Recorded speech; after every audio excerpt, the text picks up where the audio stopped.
Clamp is a group of female writers based out of Osaka, Japan. Founded as a group called Clamp Cluster in the late 1980s, Clamp moved from creating fan comics or doujinshi into their own serialized works. Clamp is responsible for numerous excellent manga and are known for their variety of themes and styles. Clamp currently consists of 4 members: Satsuki Igarashi, Tsubaki Nikoi, Makona, and the leader Nanase Okawa. Previously, there were many other members, for a total of 11 women.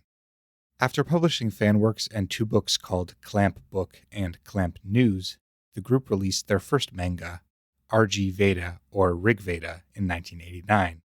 Rig Veda features themes of Vedic mythology and involves the going-ons of gods and guardians. In a world of solo mangaka or author-illustrator pairs, Clamp stands out as a collective. Their collaborative group approach is no doubt beneficial for creativity and brainstorming, as well as managing workload and different projects. Clamp has published more than 40 works, with some well-known hits such as Cardcaptor Sakura or Clover. Clamp has long been one of my favorite comic creators.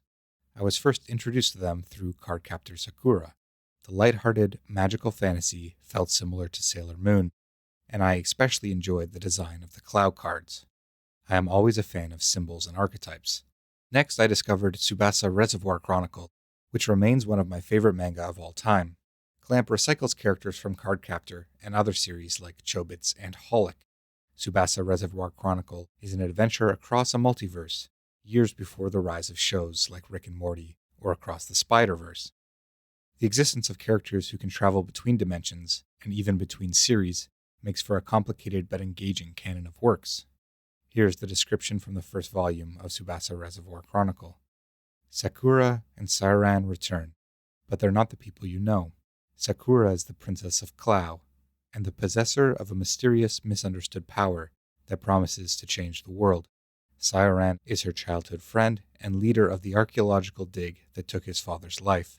When Sakura ventures to the dig site to declare her love for Sairan, a puzzling symbol is uncovered, which triggers a remarkable quest.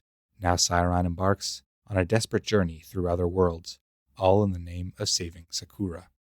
Tsubasa plays with the idea of identity and discovering oneself. The varied dimensions allow for a wealth of settings, situations, and character designs. As soon as one adventure concludes, the characters are thrust into the next world. One of my favorite parts of this series happens at the beginning, when the dimension which the character Yuko Ichihara from Holic brings the protagonists together. Each has a reason for wanting to visit multiple dimensions.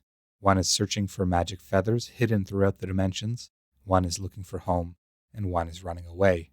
The witch says that individually they could never pay the price of travel, but together they would be able. Each must offer what they value most, a heavy cost. This is a wonderful setup and call to adventure. I have a strong memory of this scene and often daydream about it. Another of Clamp's memorable works is Magic Knight Rayearth, an isekai that follows 3 schoolgirls transported to a magical world, who each gain the power of an element.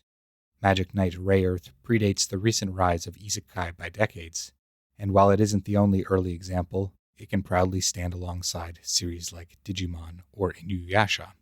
Here's the description from the first volume of Magic Knight Rayearth. Hikaru, Umi, and Fu are Tokyo schoolgirls with nothing else in common, until one fateful day changes everything. The 3 are summoned to the magical world of Sephiroth and find that their lives are inexorably intertwined. Princess Emerald, whose willpower keeps Sephiroth safe, has been kidnapped by the sinister Zagato, and the 3 girls must become the legendary magic knights in order to save her. Protected by an ancient wizard's blessing and determined to find their way home, Hikaru, Umi, and Fu begin the adventure of a lifetime. Fans of the isekai genre will find a lot of common tropes in Magic Knight Rayearth. I think there is a lot to like in this series, including strong female leads rescuing the princess for a change. The 3 knights have different personalities and corresponding elemental powers: fire, water, and wind.